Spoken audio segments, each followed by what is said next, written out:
Alright, so do you love mountain biking, but some days there just isn't enough time to get a ride in?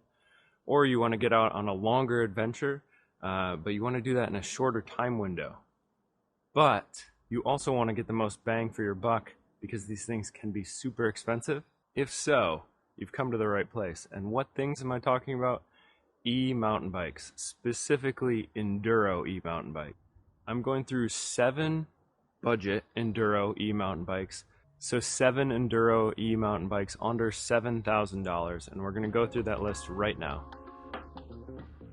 I do also have one bonus bike at the end, so you want to stay tuned to check that one out because it's an interesting one.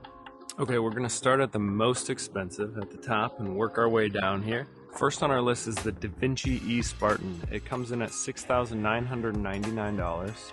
The Devinci E-Spartan is the burliest bike on our list, and quite possibly the burliest e-mountain bike you can find anywhere, honestly. It is rocking a beastly 180mm travel e-bike specific Fox 38 fork up front and a 170mm travel Fox DHX2 Performance Elite coil shock in the rear. With a slack 64-degree head tube angle, a 460mm reach, and the longest chainstay on this list at 455mm, the E-Spartan is long and low and built to destroy steep and gnarly trails. When it comes to being able to stop a beast like this, the Spartan is equipped with Shimano XT M8120 4-piston brakes. This bike is the most expensive on our list, just sneaking under $7,000, and appropriately comes spec'd with the highest value components. It has the largest battery in the lot as well, with 725 watt-hours. So the Devinci E-Spartan is built to take you out on crazy big adventures. It's almost like a free ride e-mountain bike.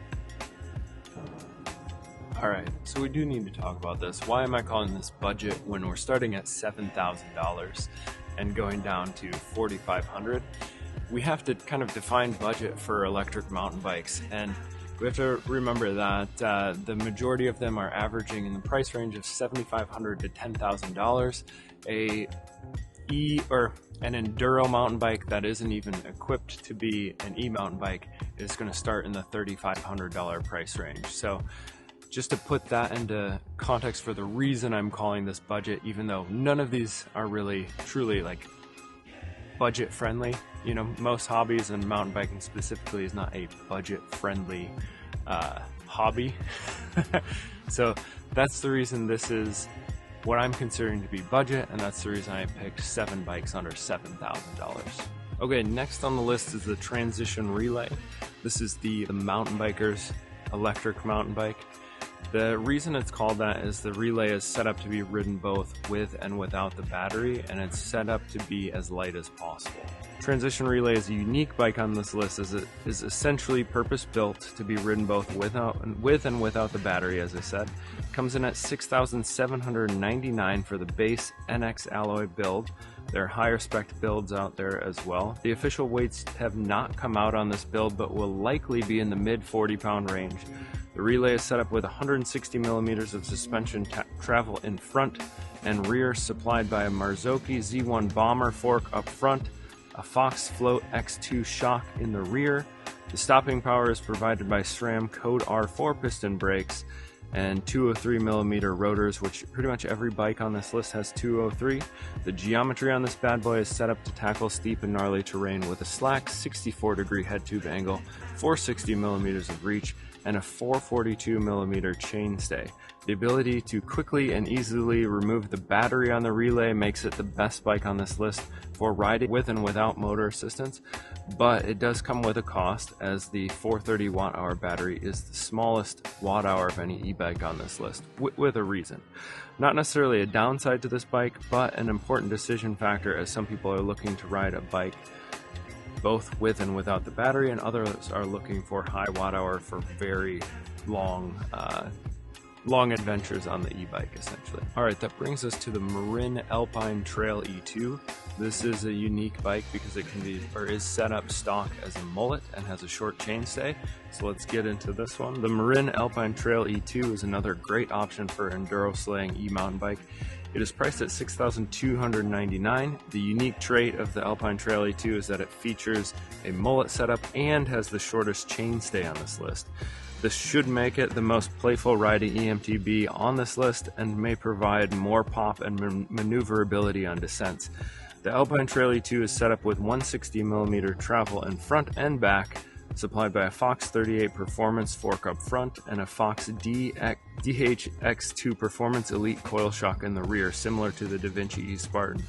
This bike is spec'd out very nicely altogether, capped by TRP DHR Evo 4-piston brakes. Lastly, it features a 630 watt-hour battery. I'm very intrigued by the Marin Alpine Trail E2 given the quality of the suspension and the mullet setup.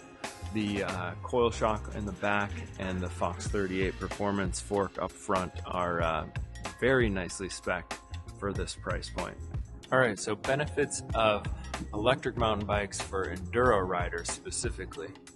Enduro riders are looking to do essentially long climbs and long descents. So an electric mountain bike, as long as it's enduro capable, is going to give you the option to get further out there and do bigger descents in a shorter time window, or potentially do your normal descents and your normal rides in a shorter time window so you can get out on the trails more often.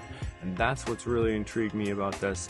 A lot of us have shorter time windows. We have a lot of responsibilities between family, jobs, and other responsibilities that basically shrink our time window. So hopefully this can allow us to get out on the trails more, have more fun, and have more time to recharge in, like I said, a shorter time window. Alright, the next monster we're looking at here is the Fezzari Timp Peak.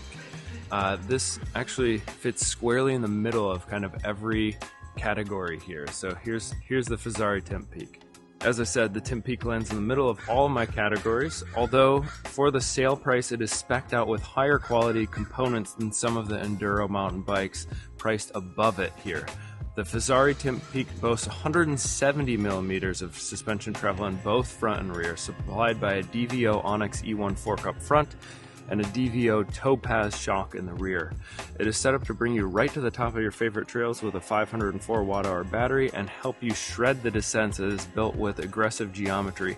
The slack 63.5 head tube angle, 455mm reach, and a 437mm chainstay length. The stopping power is provided by TRP DHR Evo 4-piston brakes, and the Timp Peak is built to be both aggressive and playful, and incredible value under $6,000 at $5,999.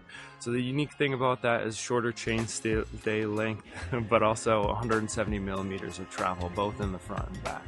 Super cool bike, should be playful and poppy, while also being very aggressive. Alright, the next bike we're taking a gander at here is the Commencal Meta Power.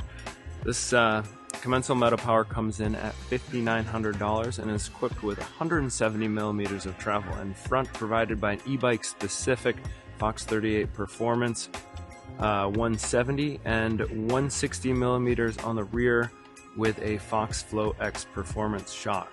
The Commencal will aid you to the top of your favorite trails and onto new adventures with a 630 watt-hour battery, and will help you rip the descents with an aggressive geometry. The Metapower has a slack 63.5 head tube angle, 470mm of reach, which is the highest of any bike here on my list, and a longer chainstay at 452mm. Ever important for heavier e-mountain bikes, the stopping power is provided by Shimano Diore 4-piston brakes. This is on paper a more affordable and slightly less aggressive option or version of the Devinci E-Spartan, in my opinion. Alright, things to consider before getting an e-mountain bike. The most important thing here is the weight. Obviously with the extra components, the motor, the batteries, things like that, they're going to be much heavier. Now, you have to consider if you enjoy riding heavier bikes. The positive to this is that most of the weight is set up in the center of the bike, so center mass, it's going to feel more planted and more stable. Now, the other thing to consider with weight is transportation. You have to be able to transport it to the trails, obviously, and you need a rack that's going to be able to handle the extra weight. So make sure your rack is capable of holding that amount of weight. And then also, if you have a truck bed or something like that, that's going to be a better option where it's not weight rated. But make sure you think about that before. so you're taking care of your bike and you're not breaking your rack or anything. Alright, similar to the Commencal, the next two on the list here are both direct-to-consumer brands, which is often what you find in the more budget-friendly options here, because they're quote-unquote cutting out the middleman and making it direct to the consumer to save costs and keep their prices down. Alright, but now we're getting very interesting, and there are several reasons that this next bike really intrigues me. We're talking about the Polygon Collosus N8E. Honestly, I kind of love the name Collosus for an Enduro E-mountain bike. The Collosus has the second highest priced components spec'd on its stock of this list, and it is still the second lowest priced bike on the list. Impressive. The Collosus has 160mm of travel in front and rear, provided by a Fox 38 float fork and a Fox Float X2 shock in the rear. It will bring you uphill quickly with a 630 watt-hour battery and help you rip down the mountain. It is set up also with Polygon's 6-bar suspension linkage design, which is very interesting if you look at it. I'll have the picture up here for you. The geometry is also quite aggressive, with a 64.5 degree head tube angle and 470mm of reach, putting it in a tie for the longest reach on our list, while it is also in a tie for the shortest chainstay length on the list at 435mm. This allows the Polygon to feel both stable with the longer reach and maneuverable and poppy with the shorter chainstay. Alright, last and also least priced, I should say, is the Vitus E-Sommet VR. So this is really impressive because it comes in at $4,499, which honestly, if you told me the spec and price of this, as I'll get to later, I would almost think you were talking about just an Enduro mountain bike. So let's get into this. Obviously, the E-Sommet VR does not have the same quality of components as compared to the rest of the bikes on this list, but coming in at $4,499 value is pretty incredible. Let's not forget that most Enduro e-mountain bikes are floating around the $7,500 to $10,000 price range. The Vitus E-Sommet stacks up closely with its competitors here when it comes to aggressive geometry, boasting a 64 degree head tube angle, 450mm reach, and a 442mm chainstay length. It has 170mm of travel up front, provided by a RockShox Domain R fork, and 170mm of travel also in the rear, supplied by a RockShox Super Deluxe Select shock. That is a mouthful. It will help propel you around the trails with a 503 watt-hour battery and bring you to a stop with the Shimano MT20 4-piston brakes. Honestly, if you read off the specs here, as I was saying, I wouldn't be surprised if you're simply describing an Enduro mountain bike and not an Enduro e-mountain bike. Getting a quality Enduro e-mountain bike for under $4,500 is pretty impressive, honestly, and hopefully allows more people to get into the saddle with a more budget-friendly option. Alright guys, that wraps it all up. Honestly, if you've ever commented, liked, subscribed, watched a video on my channel, I really appreciate it. It means so much to me, and it's super cool to see everyone interacting here. If you have any thoughts or comments, I would honestly love to see them, not just even because it helps the channel, but I love the community and the discussion around everything here. So if you're interested, drop a comment. I will try to reply to everyone who comments every time on any one of my videos, as long as it doesn't get too big, which, you know, could be fun, but I really will try, I promise. Now, if I missed any bikes here, in your opinion, or you have any thoughts that are different than what I said here, please let me know. And then also, if you're interested in more bike buying guides, or you want to see more about the higher priced e-mountain bikes or some insanely budget options, let me know. I'll do some research and put those together. And like I said, I find this to be a lot of time and a lot of work, but also a lot of fun. Okay, so the bonus bike here was the Scott Patrone E-Ride. Now, this bike is interesting because it has basically everything integrated, everything internally routed. The shock is even integrated into the frame, which is, again, very, very interesting. It's 160mm of travel front and back. It does fit under $7,000 here.